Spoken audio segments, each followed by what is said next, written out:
Acompañado de Ricardo del Río, a quien luego presentaré debidamente con todos sus honores, psicólogo psicoterapeuta, que nos acompañará para hablar del conflicto entre personas y cómo resolverlo a nivel personal y también en la empresa.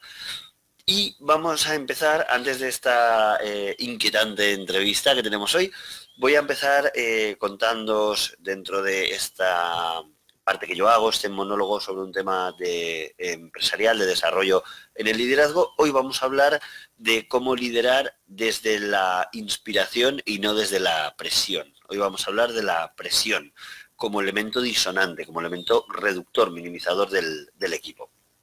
Bien, partamos del siguiente silogismo. Si un jefe o líder no se reconoce a través del trabajo propio, sino del trabajo del equipo, es un hecho que a ese líder le interesa que el trabajo del equipo sea el máximo. Si el número de... Seguimos con la segunda parte del silogismo. Si el número de dificultades que tiene un trabajador en su día a día es inversamente proporcional al trabajo efectivo, ¿no? A más dificultades, menos trabajo, pues es un hecho que cuantas menos dificultades, mejor será para la productividad del equipo. Por tanto, el silogismo nos lleva a la fácil conclusión de entender que cuanto el líder mejor y más facilite la vida del trabajador, pues más productivo será y más interesante será para el mismo líder también. Por tanto, esta me lleva a una frase muy común en el mundo de la gestión que dice que el liderazgo resonante, inspirador, es de sentido común, pero no es una práctica común. Por tanto, lo que con esta reflexión queremos trasladar es que el líder, si quiere destacar por el desempeño de su equipo, tiene que ser un facilitador del trabajo. No obstante, muy a menudo, y esto creo que nos sonará a todos, el líder, más bien al contrario, lejos de ser una persona facilitadora a quien contarle tus problemas, ese confesor que buscará una solución constructiva a todo, pues se acaba convirtiendo en todo lo contrario, un obstáculo al que sortear habitualmente. Son muchas las formas en que un líder puede determinar el funcionamiento del equipo. En diseño de procesos se dice que un sistema no da más de aquello para lo que está diseñado. Por supuesto, aparte del diseño del sistema, pues intervienen otros factores, como por ejemplo la disponibilidad de los recursos, ¿no? La formación que tiene el equipo para llevar a cabo esos procesos, que tan desarrolladas tienen sus competencias. Y por supuesto, y la motivación del equipo, eso también es clave, es un intangible absolutamente determinante del desempeño del equipo. Y por supuesto, hemos comentado que para diseñar un proceso, pues tiene que haber estudiado todo el proceso, todas las fases de ese proceso, haberlo desmenuzado, analizado por partes, para intentar dispersar la menor cantidad de energía posible, optimizar el tiempo y los recursos, y a la par que mantener la calidad para llegar a un nivel de excelencia de producto y la motivación de quienes tienen que llevarlo a cabo. Todo esto está muy bien, pero recordemos que la vida de un gestor está dividida en dos cosas. Por un lado la planificación y por el otro lado la gestión. Dicen que tendríamos que intentar llegar como mínimo a un 70-30, ¿no? Por lo menos, como mínimo un 30% de planificar al día de la jornada. Pero generalmente para los directivos acaba siendo un 99% gestión operativa del día a día, apagar fuegos, y después se le dedica un tiempo mínimo a la planificación del largo plazo. No es lo que debería ser, pero es lo que sucede en la realidad en general.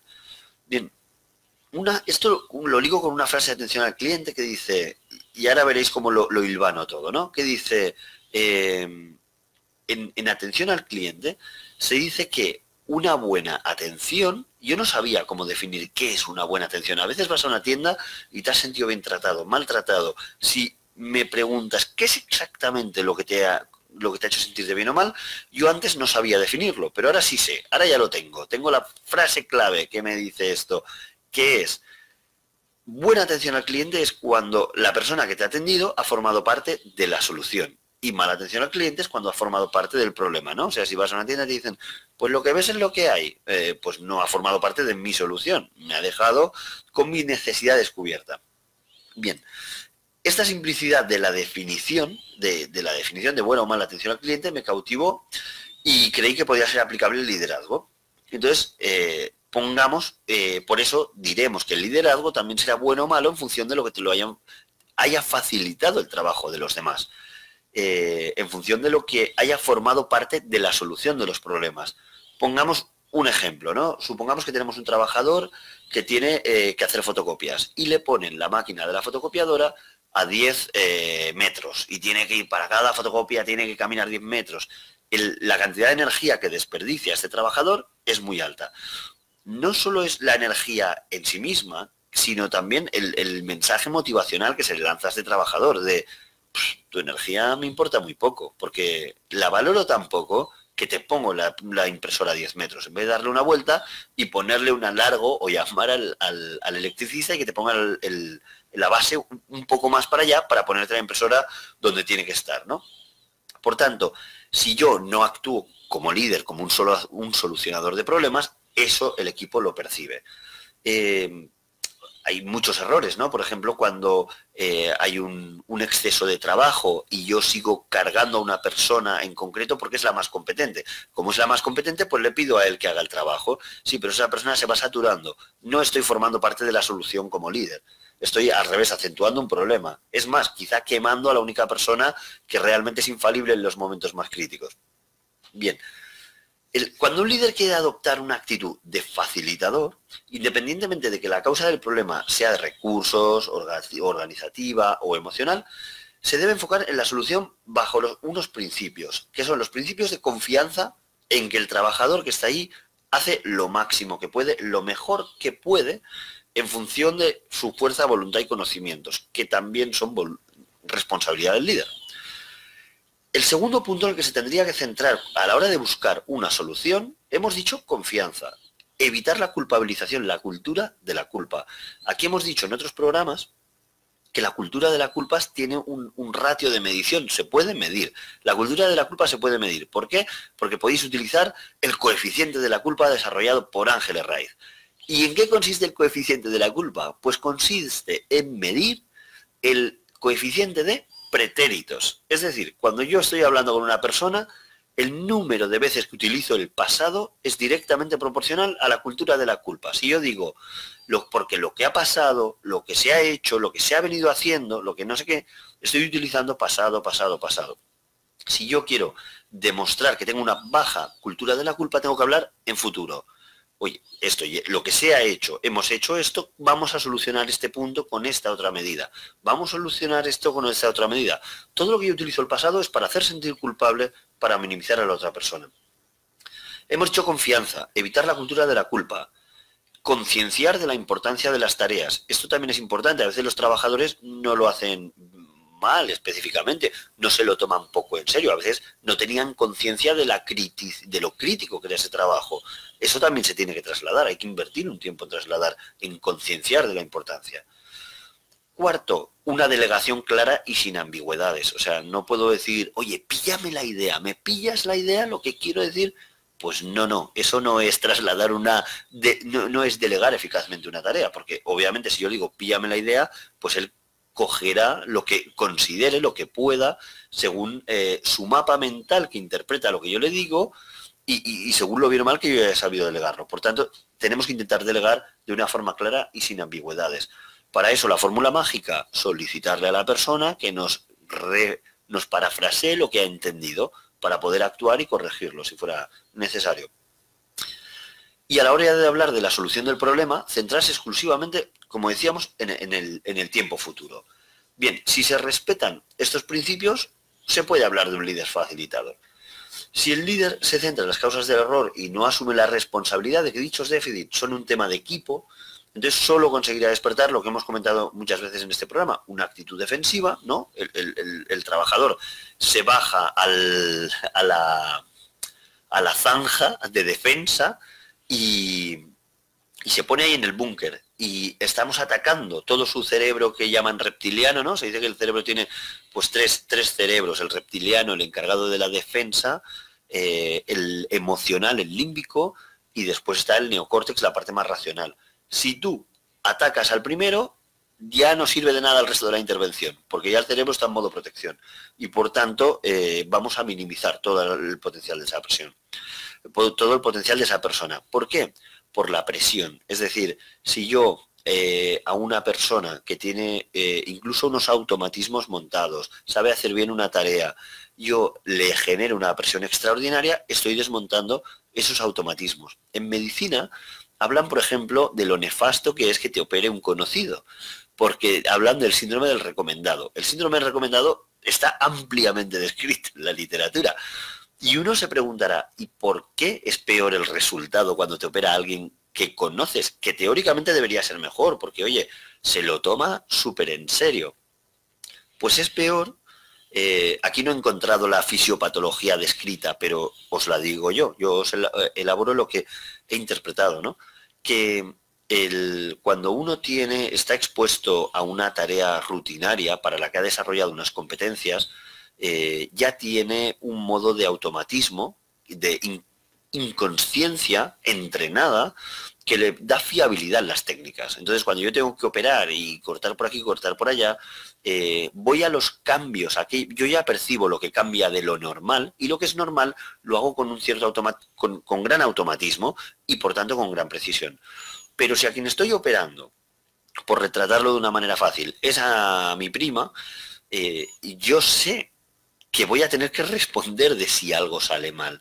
Y donde antes había un automatismo y un desapego que me permitía desplegar todo mi potencial, ahora hay una sobrepresión que me hace cuestionarme cada uno de los pasos que doy. Se han desmontado los automatismos. Esto lo decía mucho un psicólogo que hablaba de Joaquín Sabina, ¿no? Cuando le dio ese miedo escénico, que decía, esa seguridad personal, esos automatismos que uno ha creado y que conecta con el público, pues en un momento determinado todo eso se puede deshacer.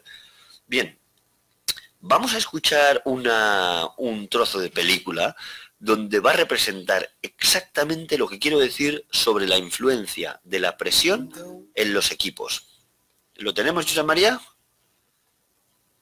Lo tenemos, escuchamos, es la película de Pactar con el Diablo, de Keanu Reeves, que nos lo pone ahora mismo.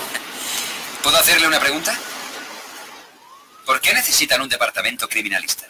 Nuestros clientes incumplen las leyes como el resto de la gente.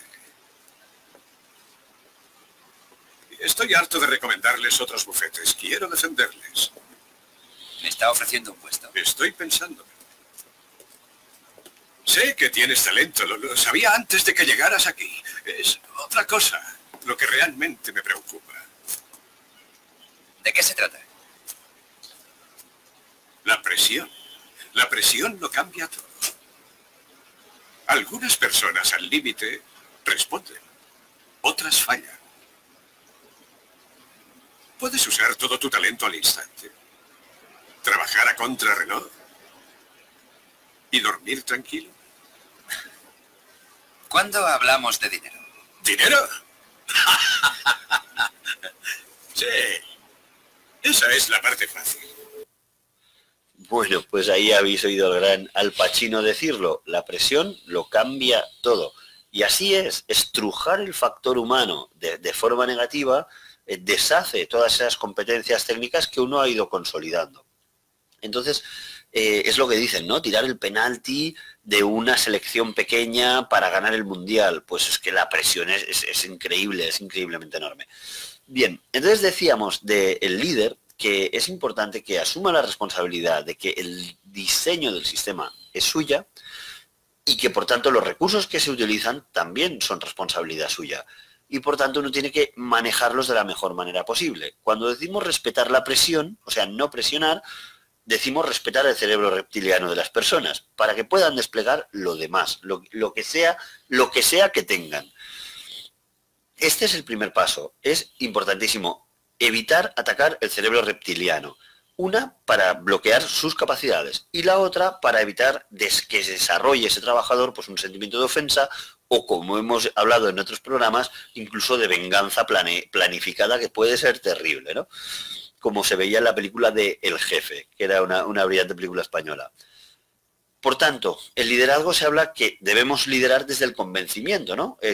No se trata de cuántos he vencido, sino de cuántos he convencido, dice el célebre grupo de rap W, zaragozano, que es absolutamente brillante. Y por tanto, eso, el convencer, es lo que nos hace mantener el vínculo con nuestros colaboradores de una forma sostenible. Eso no significa lo que muchos líderes duros piensan, ¿no? Dice hay que ser un líder blando. No, en realidad hablamos de un líder asertivo, que nada tiene que ver con el líder blando. Nos decía Meritxell Obiols que el líder asertivo es firme con las acciones, pero suave con las personas. Porque no es la persona en lo que nos queremos cargar, es una determinada conducta que queremos reconducir. Y ahí hay muchas formas en que los líderes, porque todo cambio pasa primero por la conciencia, donde los líderes no son conscientes de lo agresivos que están siendo. Y frases como, por ejemplo, ¿no? Has salido así las cosas, no me lo puedo creer. O el bendito chasquido de lengua, esto es una agresión brutal, porque imagínate que yo te entrego un trabajo que yo he hecho, ¿no? Tú lo miras y haces... ¿Qué me estás diciendo? Menuda basura lo que me acabas de entregar. O sea, el mensaje puede ser muy agresivo.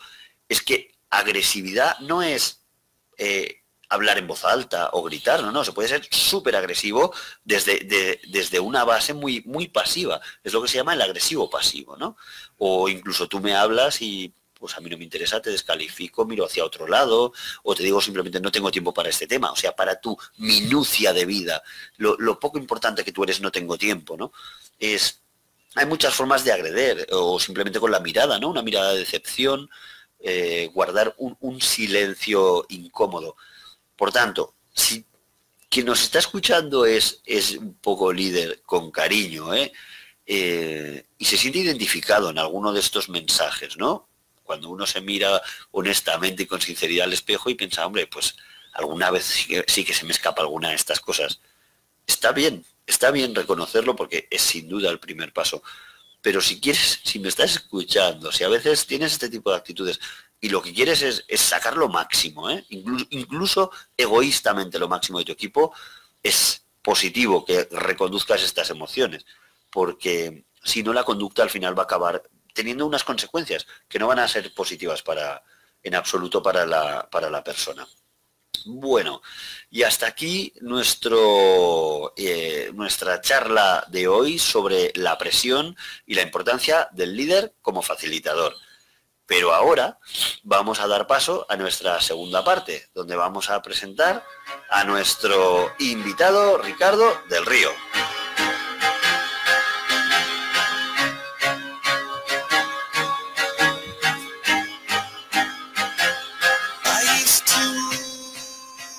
Bueno, Ricardo, muy buenas tardes, bienvenidos a Sant Cebrià de Vallalta. Buenas tardes, Ángel. Bueno, gracias por la invitación, encantado de estar en Barcelona, una ciudad bellísima, que he tenido la oportunidad de conocer un poco, muy linda, gracias por esta invitación y poder estar acá contigo en tu programa. Bueno, no será porque no te he enseñado y te he hablado de la historia de Barcelona, que es muy bonita, ¿eh? O sea que espero que te quedes, te pasaré preguntas después, a ver si te has quedado con la historia. Bueno, Ricardo es un brillante psicólogo, psicoterapeuta peruano que trabaja en Lima, que es fundador del Instituto IPSAL, ¿sí lo he dicho bien? Sí, está bien. Instituto de Psicoterapia y Salud Holística. Es profesor de la Universidad Privada del Norte de Lima, correcto, y bueno, es una persona muy titulada, que ahora además estás haciendo un MBA, ¿verdad? Sí, un MBA con especialidad en coaching. En la Universidad Rey Juan Carlos, y bueno, venía a España y no quería perder la oportunidad de entrevistarte personalmente aquí en Carne Mortal, en nuestros estudios. Gracias. Y él es un gran experto de la gestión del conflicto, que es un tema que a mí me apasiona, pues porque vemos que ataca a los reptilianos de todo el mundo, ¿no? Sí, de todas maneras, ¿no? Bueno, hablar de este tema de conflicto es hablar de la vida misma, ¿no? ¿Quién no tiene un conflicto, ¿no? Desde que nacemos y vamos desarrollando, van pasando cosas, pero bueno, según como vamos tomando ciertas cosas, la educación, la formación, dónde me desarrollo, dónde crezco, es que voy a ver cómo voy a tomar esos conflictos, ¿no? de qué manera los voy a ver, porque las personas los toman de diferente manera. ¿Qué es para ti un conflicto? ¿Cómo lo definirías? ¿Qué es un conflicto? A ver, bueno, cuando hablamos de conflicto podemos hablar de una situación donde en la cual puede haber dos o más personas que tienen posiblemente intereses diferentes y pueden entrar en confrontación. Pero no solo eso, sino que uno mismo puede entrar también en conflicto, que es el tema mucho más fuerte todavía. O sea, quiere decir que el conflicto no es propio de personas, ¿no? Sino también de uno mismo, ¿no? O sea, que no es algo social por definición, que puede ser individual. ¿Y qué hacemos con qué tipos de conflictos hay? O sea, diríamos intrapersonales e interpersonales. Exacto, ¿no? Sí. Y dentro de los interpersonales, entre personas, ¿qué conflictos hay? ¿Qué tipo de conflictos hay? Bueno, creo que los que más se dan son inter y intrapersonales, ¿no? Cuando hablamos de interpersonales, podríamos hablar de grupos, podríamos hablar de entidades como empresas, en los entornos, ¿no? Educativo, educacional, familiar, ¿no? Donde siempre van a haber conflictos. Cuando hablamos de conflictos, lo primero que se me viene a la mente es un asunto que se vuelve inconcluso, ¿no? Hablamos de emociones, hablamos de situaciones que cuando no se resuelven, no va a ser nada agradable, ¿no? Para la persona. Y puestos ya sobre la mesa, tenemos... ¿Qué dirías que emociones predominan en los conflictos? ¿Por qué se llevan a cabo? ¿Por qué no nos entendemos mejor entre las personas? Cuando hablamos de emociones, podemos hablar de hecho de muchas con respecto a los conflictos. Una de las más conocidas podría ser pues la rabia, ¿no? La tristeza, la gente que se queda con el rencor, que no puede tener esa habilidad social o comunicativa de poder decir lo que siente. Y es que no podemos separar las emociones. Muchas veces he escuchado por ahí, no, uno tiene que dejar de lado las emociones cuando uno va a resolver algo, pero bueno, eso es imposible, ¿no? El ser humano es emocional, lo estaríamos deshumanizando, ¿no? Entonces, yo diría que estas son las emociones que más se presentan, ¿no? Frustración, rabia, tristeza, que de alguna manera me paralizan, ¿no? Me paralizan, no me dejan accionar ni ver una solución, y cuando no encuentro una solución el tema se vuelve cada vez más complicado.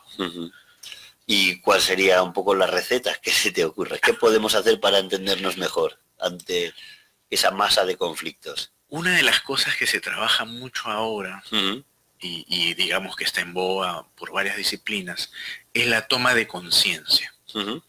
El ser humano es muy inconsciente, ¿no? Hace un momento tú hablabas un poco del tema del liderazgo y te escuchaba, ¿no? El tema inconsciente, ¿no? El ser humano, la gran parte de su vida es inconsciente, ¿no? Y como bien lo decías y lo describías muy bien, es muy autómata. Entonces estoy en automático, hago una cosa, otra cosa, y lo hago, ¿no? No es que yo diga ahora, bueno, ahora te voy a decir esto, voy a hacer... No, solamente me dejo llevar. Y cuando hablamos de esto, estamos hablando de personas, sobre todo la gente adulta, porque yo digo que el niño es una persona un poco más flexible, más liberada, bueno, hasta que el adulto, de alguna manera yo utilizo esta frase, termina contaminándolo, ¿no? Entonces el adulto, que ya está lleno de conflictos, se vuelve neurótico, ¿no? Y el neurótico vive del pasado, ¿no? No ve un futuro con una solución de conflictos, y se estanca en el pasado, ¿no? O bueno, a veces se obsesiona en el futuro, pero sin dar solución a nada. Y puestos eso a nivel personal, y en el mundo de la empresa, ¿qué tipos de conflictos se dan? Bueno, una de las cosas que siempre se trabaja en las empresas, y he tenido la oportunidad de trabajarlo, es el clima laboral. Cuando el clima laboral, ¿no?, o organizacional no es bueno, definitivamente la producción no va a ser buena, la empresa no va en dirección a lo que quieren los directivos, y es un gran problema realmente. Pero una de las cosas que quisiera mencionar cuando hablábamos de los tipos de conflictos, definitivamente que hay muchos tipos de conflictos, pero el inter y intrapersonal es el origen de todos los conflictos. Yo podría decir hasta de las guerras, ¿no? O sea, si uno no está bien de manera personal, o no tiene habilidades sociales, que ahora les llaman habilidades blandas, comunicativas, algo va a pasar de todas maneras. Ujú. Y en los trabajos se habla mucho ahora de trabajo en equipo. Ujú. Si tengo yo una persona que es muy eficiente, no sé, con algo que tenga que ver con las redes o en estrategias, pero individualmente es un gran trabajador, pero no puedo trabajar con un grupo de personas y lo que se estila ahora es trabajar en equipo. Ujú. Entonces ahí va a haber un clima laboral no tan bueno, Ujú. porque viene la fantasía. El ser humano es muy fantasioso y el neurótico también va por ahí, ¿no? Entonces, si me miran mal, si de repente no resecciono Ujú. algo, voy a dejarme guiar del gesto, de la corporalidad Ujú. y voy a fantasear, ¿no? Toda una distorsión, ¿no?, de la realidad. Claro, no le caigo bien al jefe, Ujú. qué terrible. Y empieza el conflicto porque nada va a volver a ser igual, porque voy a irradiar una energía diferente y el grupo de trabajo no va a estar en óptimas condiciones. Claro. ¿Y ahí de dónde viene la emoción que subyace? ¿Una falta de autoestima? ¿Qué crees que es lo que inicia toda esta cadena de malinterpretaciones de la realidad? De hecho, sí, o sea, la autoestima es dinámica, ¿no? La autoestima se va formando desde que estamos chicos y vamos creciendo. Entonces, como es dinámica, es algo que se puede trabajar. Ujú. Entonces, hay personas que de repente tienen una muy baja autoestima, son muy eficaces, han sido muy estudiosos, pero en la niñez les han repetido, no sé, pues 1000 veces, eres un tonto. Ujú. A pesar de que pareciera que lo ha superado, Ujú. como no lo ha trabajado, no ha tenido ninguna estrategia, ni terapia, ni nada, se ha quedado en el inconsciente esa frasecita, ¿no? Ujú. Eres un tonto. Entonces, cuando yo estoy frente a un grupo de trabajo, que puede ser un grupo laboral de una empresa, donde se trabaja en equipo y que todos van en una misma dirección, basta de que algo que yo escuche, vea o sienta me afecte, me moviliza, y de pronto yo no voy a trabajar igual con el resto porque tengo ese, no sé si pequeño, yo creo que no, Ujú. asunto pendiente, ese Ujú. conflicto intrapersonal Ujú. que no he resuelto, y por esta mala autoestima, porque ya lo tengo ahí grabado, no voy a permitir que mi equipo crezca. Ujú. Entonces yo diría ahí que la persona tiene que trabajarse, Ujú. porque si no trabaja de manera personal, Ujú. o sea, no va a poder trabajar con un grupo, ni con nadie, ¿no? Es como una bola de nieve, ¿no? Es Como algo así, ¿no? Que va creciendo ante las interacciones, Exacto, sí. se va fagocitando cosas, se va haciendo grande y, Wow, y cuando y revienta, va arrastrando todo. sí, es el efecto de la bola de nieve, ¿no? Sí, ahora has dicho un tema concreto, lo de no llevaré a mi equipo a un crecimiento. O sea, es un término que aquí utilizamos mucho, el líder en defensa o el líder en crecimiento, ¿no? Que nosotros atribuimos mucho a las emociones de miedo, ¿no?, que tienen el líder, ¿no? Del miedo ante no ser competente o miedo ante no dar la talla ante las expectativas que yo tenía, ¿no? Esa falta de autoestima que me genera un miedo a no ser aceptado en el grupo. Bueno, que es algo muy negativo, Sí, es el inicio de una gran bola de nieve. ¿Y qué hacemos después? Entonces tenemos conflictos en la empresa. Tú tienes algunas técnicas, he conocido en algunas de tus publicaciones, para la resolución de conflictos. ¿Qué recomiendas a dos personas que tienen un conflicto? ok. Una de las cosas que yo tengo que, digamos, verme, es tratar de ser consciente, es que si yo puedo realmente, cuando tengo un conflicto con otra persona, acercarme y hablar Ujú. y expresarle lo que yo siento. Ujú. A partir de ahí empieza todo. Hay mucha gente que no lo hace y empieza por ahí a hablar con otra persona y no va directamente al tema. Ujú. Entonces yo no puedo resolver nada si no expreso, si no hablo, si no me comunico de manera verbal lo que yo siento. Ujú. Y bueno, ahí viene el tema de la asertividad. Ujú. La gente no sabe cómo ser asertiva, o es muy violenta y lo dice muy mal, o se queda callada y dijo, no, prefiero evitar los problemas, dicen, Ujú. ¿no?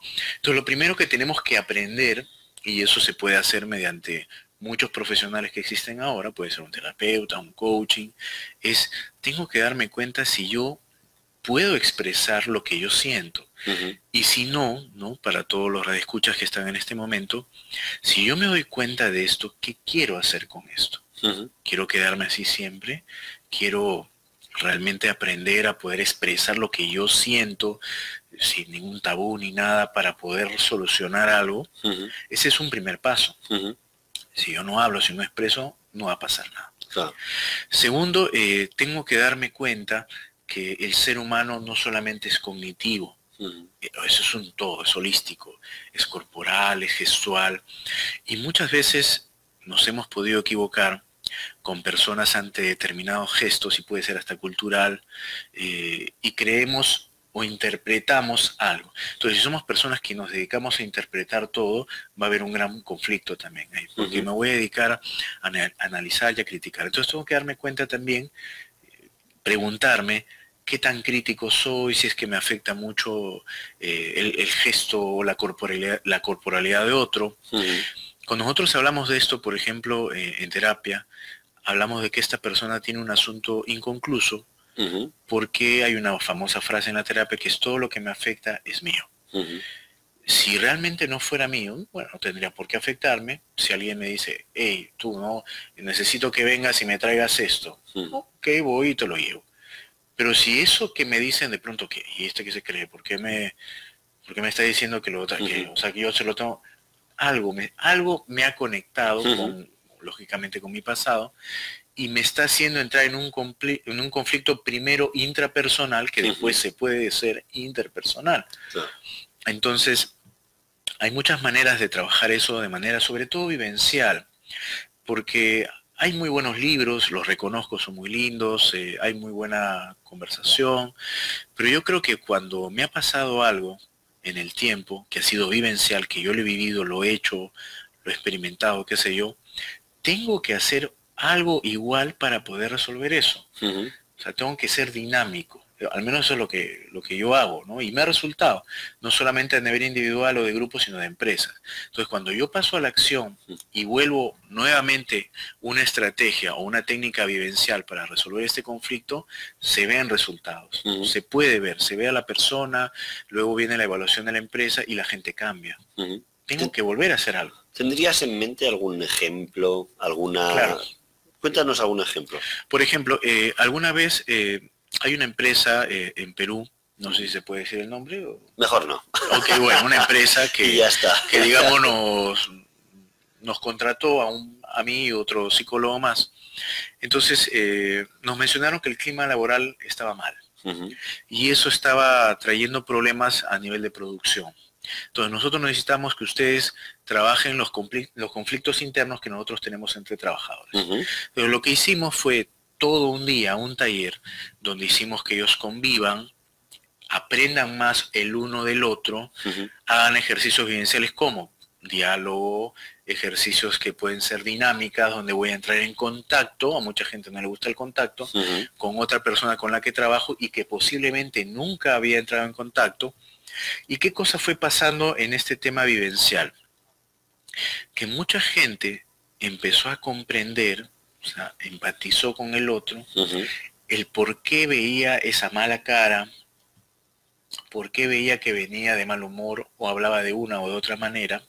Solo ahí se pudo entender a la otra persona, llegaron a acuerdos, salieron amistades, ¿no? Grandes amigos, y empezó esto a mejorar. ¿Por qué? Porque en esta dinámica grupal y vivencial que se hizo durante todo el día, se fue resolviendo conflictos al conocer a la otra persona, al conocerme a mí mismo, porque hacemos trabajos también de reconocimiento, de autodescubrimiento.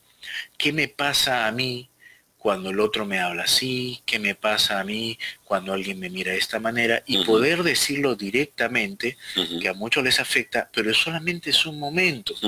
La gente parecía que se quería embroncar ahí, después eso pasó y terminaron siendo muy buenos amigos y muy buenos compañeros de trabajo.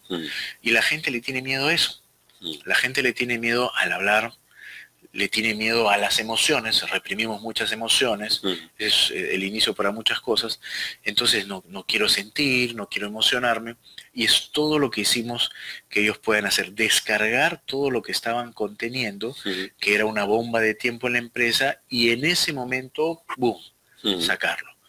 Y parece mentira, el efecto fue maravilloso. Yo creo que ahí vuestro papel como agentes de cambio, ¿no?, fue clave, porque ahora hablábamos del líder como un facilitador, pero sin duda el psicólogo, el psicoterapeuta es de hecho un súper facilitador, porque a lo mejor eso lo dejas sin guiar esas emociones y podría haber subido la entropía del sistema hasta reventar. Pero bien guiado, bien canalizado, sobre todo esa emoción de miedo, ¿no? Que es la que subyace en muchos conflictos, pues realmente se puede reconducir a una posición máxima, que es de empatía, ¿no? De entender al otro, de solidaridad. O sea que fue un gran trabajo. Y eso en un solo día, decir. Sí, todo una maratón, ¿no? Estamos hablando de 9 de la mañana a 7, 8 de la noche, ¿no? Pero fíjate que a veces en un solo día, lo que sea que le haya costado en términos económicos esa intervención a la empresa, es de una inversión, de una rentabilidad grandísima, porque si de ahí se evitan conflictos, se evitan bajas laborales, es que pensemos cuánto cuesta un trabajador que está de baja laboral en la empresa. Aquí en España, por ejemplo, un trabajador cualquiera, un trabajador normal, coste empresa, que cuesta 1.800 euros más seguridad, son 2.000 y pico de euros. Lo divides por 22 días laborables, son 100 euros al día. Pues solo que un trabajador no vaya 2 semanas a trabajar, porque se sienta mal, ya estás hablando de 10 días de trabajo. 10 días de trabajo por 100 euros son 1.000 euros. Mira, hay intervenciones de muchos psicólogos que cuestan muchísimo menos que eso. Sí, de hecho, o sea termina siendo una inversión. Una inversión muy rentable, muy rentable. Y por otro lado, tú haces también clínica. Aparte, como aquí el trabajador es una persona, pues también nos interesa la parte humanista, lógicamente, ¿no? Hasta que nos sustituyan los robots, pues habrá que hablar de todo. Esperemos que no sea así. Bueno, si miras los coches automáticos de Google, que tiene... No hay mucho sitio para la esperanza. Pero bueno, de momento estamos aquí. Y tú tenías también una técnica, creo que leí en tus publicaciones, que era a través de unos muñecos. Así es. Explícanos esa técnica. Claro, bueno, yo mencionaba mucho el tema intrapersonal, que es el inicio de muchos conflictos, y por algo personal que me pasó, se me ocurrió trabajar con muñecos, con muñecos grandes, o sea, no son muñequitos, sino muñecos no como el tamaño de una persona, pero regularmente grandes. Lo apliqué en muchas personas, primero de manera experimental, porque era algo nuevo, y de pronto me di cuenta de que tenía resultado, ¿no? E inclusive le puse su nombre a cada muñeco, porque empecé con 2 muñecos, como la figura femenina y masculina, y le puse Terapín y Terapina, ¿no? El tema de la terapia. Sí. Entonces fue muy interesante, porque como el ser humano es un animal simbólico, nos basamos muchos en símbolos, en rituales, y a veces hay cosas que yo puedo hacer y sin que haya una persona presente estoy cerrando algo y lo siento en el cuerpo, de pronto siento que algo ha cambiado, y empecé a experimentar con estos muñecos de manera simbólica, de manera vivencial, como se hace en la terapia gestal. Entonces, en el trabajo al inicio, para mucha gente del entorno laboral, era como, ¿de qué me estás hablando? ¿Qué me quieres vender? A mí hazme un taller, pero no me metas muñecos, porque acá toda la gente es adulta. Sí, claro. ¿No? Y bueno, eso tiene que ver un poco, yo les vendí un poco la idea al hablar con un directivo, y yo les mencionaba que tenía que esto que ver más bien con la rigidez de la persona adulta. Pues así hay muñecos que yo no soy un niño.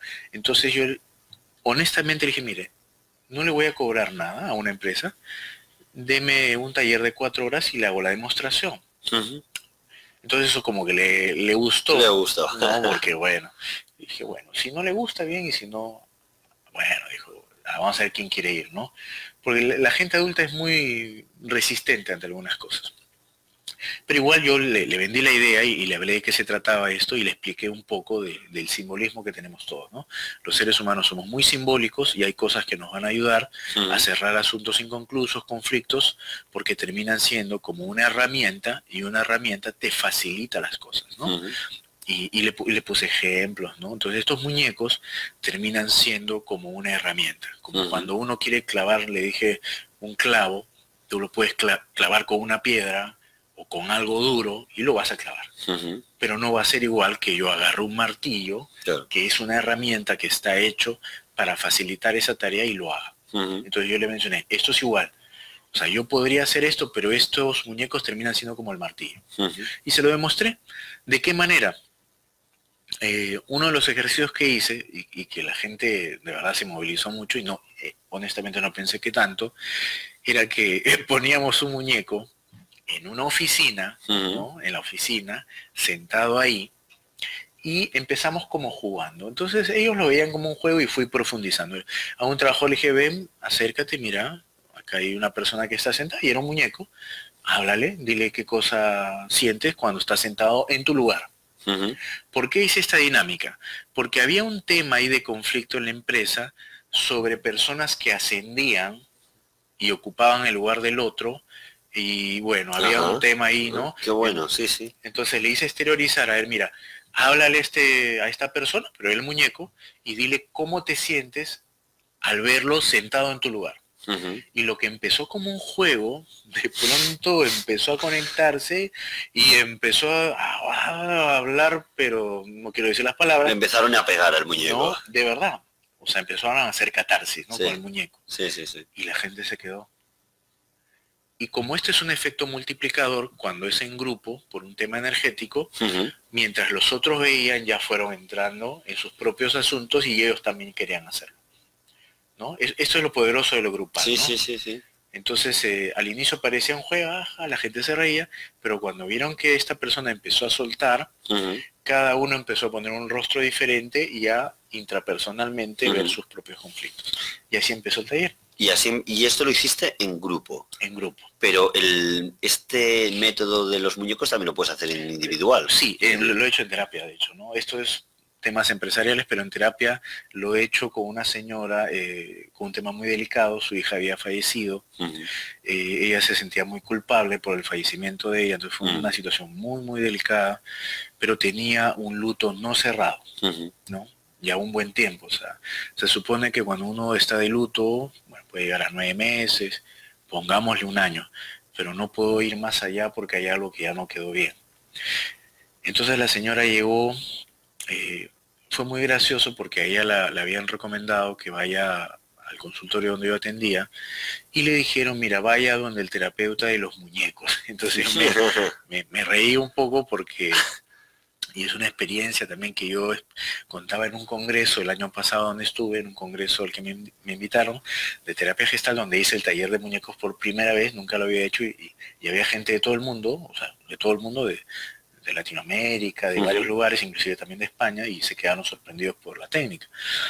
Y bueno, le hice un ejercicio muy sencillo, nada del otro mundo, pero qué poderoso fue, porque le dije, cierre los ojos. Entonces ahora yo le voy a dar a su hija nuevamente para que tenga la oportunidad de volverle a hablar. Y le puse la muñeca, ¿no? Terapina, que tenía una dimensión más o menos, entonces la agarró en sus brazos y la señora se conectó con los ojos cerrados, ¿no? Le hice que como un ejercicio de imaginación, de imaginería, y empezó a hablar con su hija, a decir por qué se sentía culpable, a llorar, a soltar todo lo que tenía que soltar. Después de un momento, bueno, hizo un cierre terapéutico que es importante para que la paciente no se vaya mal, sino se vaya bien. Y terminó sonriendo la señora, ¿no? Después de un ejercicio que había sido muy fuerte. De verdad fue muy, muy, muy, muy potente. Y a partir de ese momento, no diría que en la primera sesión cerró, pero se abrió algo para luego cerrar todo el tema del conflicto y todo el tema del asunto pendiente en las sucesivas sesiones. Entonces fue, o sea, maravilloso. A veces yo simbólicamente me pongo a hablar con los muñecos. Sí, ¿no? Y les agradezco y los quedo mirando, le digo, gracias Terapina, gracias Terapina. Claro. Como si fueran mis coterapeutas. Bueno, son como mis coterapeutas. Sí. Ahora me recuerdas un poco, a mí que me encantan las películas y así lo transmitimos en este programa, a la película del náufrago. No sé si la has visto, de Tom Hanks, ¿no? Wilson, ¿no? Sí. Y en cuánto necesitamos hablar, cuánto necesitamos conectar. Es que el ser humano es un ser social por definición y todo lo demás es un conflicto. Y has dado el ejemplo perfecto, ¿no? Porque ahí estaba la necesidad de un náufrago, ¿no? ¿Cuán solos nos sentimos? Es que en realidad náufragos como él los hay en nuestra sociedad, en nuestra escalera, en nuestro edificio, incluso nosotros mismos nos hemos sentido náufragos en algún momento. Así y necesitamos un Wilson, ¿no? Un Wilson, sí. Mira, tienes otro nombre para el tercer muñeco que hagas. Te aseguro que así será. Bueno. O sea que muñecos para ayudarnos como elementos conductores, digamos, ¿no? Como conductores de la electricidad, pues conductores de las emociones, ¿no? Que es simbólicamente nos pueden ayudar. Bueno, este tipo de técnica, ¿lo explicas, haces formaciones para explicar esta técnica de resolución de conflictos? Como te digo, no tiene mucho tiempo. Estoy escribiendo un libro al respecto, todavía no lo tengo listo. Me está sirviendo realmente todo lo que estoy vivenciando. Esta entrevista, y te agradezco, me va a servir mucho también. El congreso mismo donde presenté por primera vez este taller me sirvió mucho para seguir escribiendo, los pacientes, el comprobar de que sí funciona y que somos muy simbólicos, el ver gente resistente y después dándose cuenta de que sí es algo que les ha servido, me ha ayudado mucho a hacerlo y a poder de repente en algún momento hacer alguna formación con esto que realmente se ha vuelto una técnica muy potente y que, como yo digo, termino dándole gracias a los muñecos, ¿no? Ahora, por otro lado, sí hago una formación de terapia gestal en ICSAL, pero no incluyo los muñecos, ¿no? Muchas veces me han dicho, oye, pero enséñanos, pues, ¿no? Suena marketingiano, es verdad, el de los muñecos, el psicólogo, sí. Y yo le digo, bueno, todavía tengo que terminar algunas cosas. O sea, los mismos alumnos que están en formación quieren que yo les introduzcan el tema de los muñecos. Le digo, sí, en algún momento lo voy a hacer, le digo, ¿no? Pero ahora estoy terminando de afinar algunas cosas que creo que siempre es importante. Eso lo decíamos también, perdona que te corte, pero con Antonio Bolinches, que lo tuvimos aquí, sentado en esa silla donde estás, él también decía, hablábamos de su centro, bueno, de varias cosas, y él también decía que las cosas para que tengan un prestigio han de estar maduras, ¿no? Han de estar testadas, han de estar validadas. Y creo que esa prudencia que tú tienes de no, venga, voy a empezar a dar formaciones de esta técnica que he explicado en un congreso, revierte o evidencia de alguna forma tu rigor profesional, o sea que parece un signo de madurez profesional, sí. Es el proceso, ¿no? Que a la gente hoy no le gusta menos que antes, porque todo es... Ya. Es el espíritu de Google, ¿no? De lo tengo ya rápido y pronto. Y los procesos son importantes en la vida, para todo. Así es. Bueno, vamos llegando ya al final de nuestro programa. Si alguien quisiera saber más de todo esto, ¿dónde puede saber algo de ti?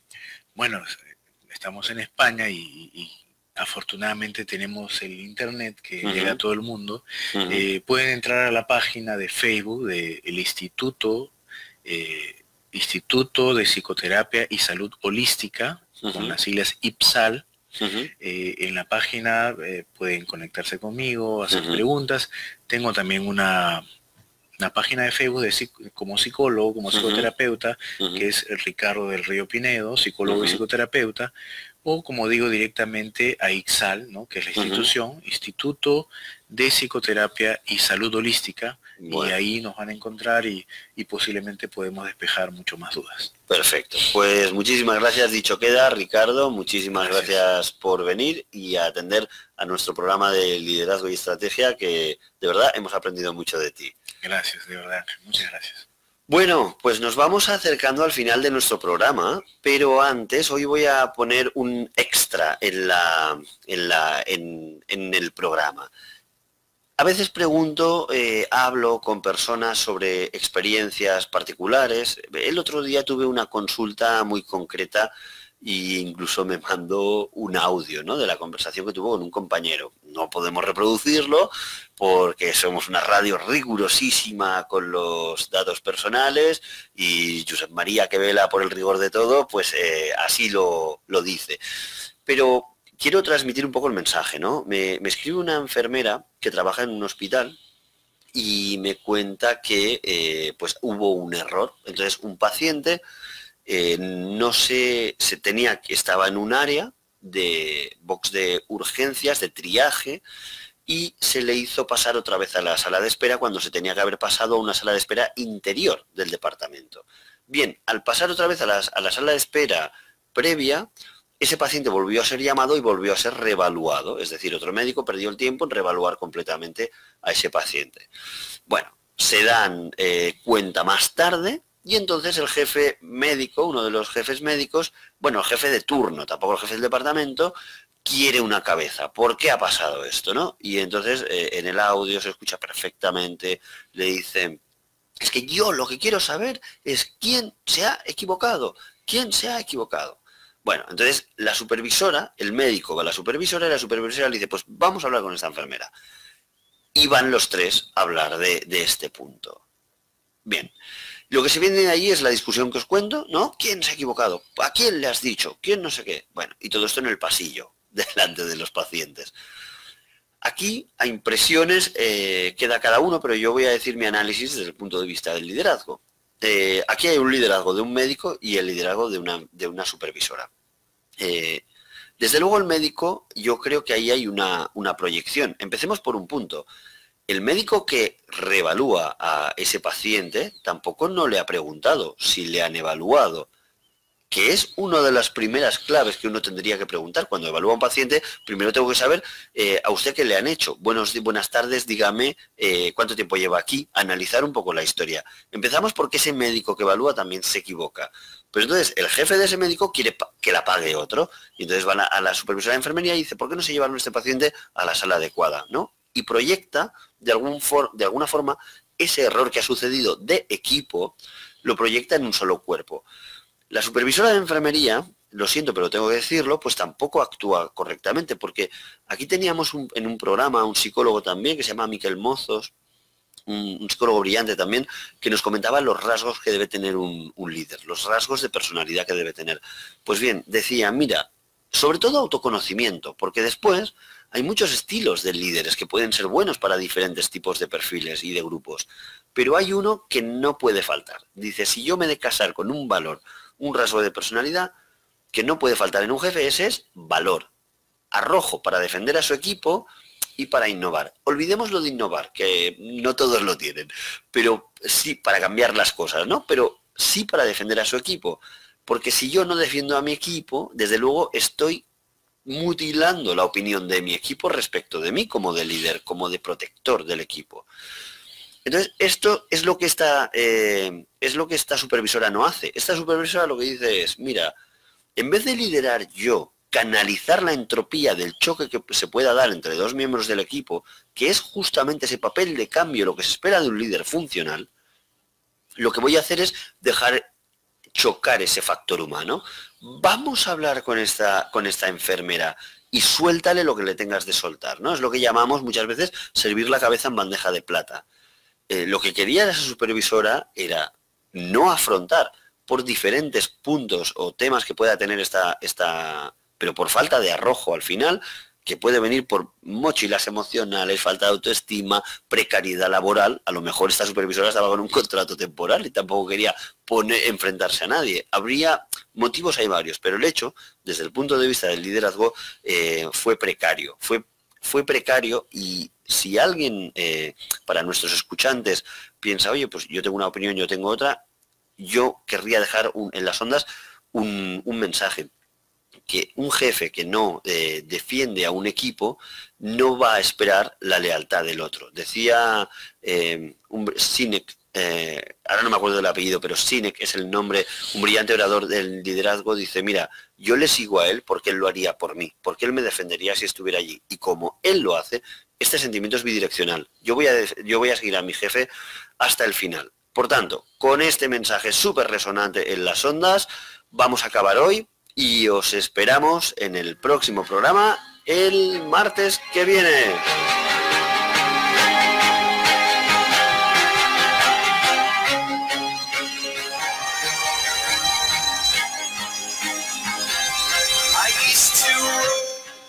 Insaciables como siempre por traer muchos más contenidos de valor. Nos escuchamos el próximo martes en Liderazgo y Estrategia aquí en Radio Sansoria de Vallalta en el 103.2 si estás en el maravilloso Maresme.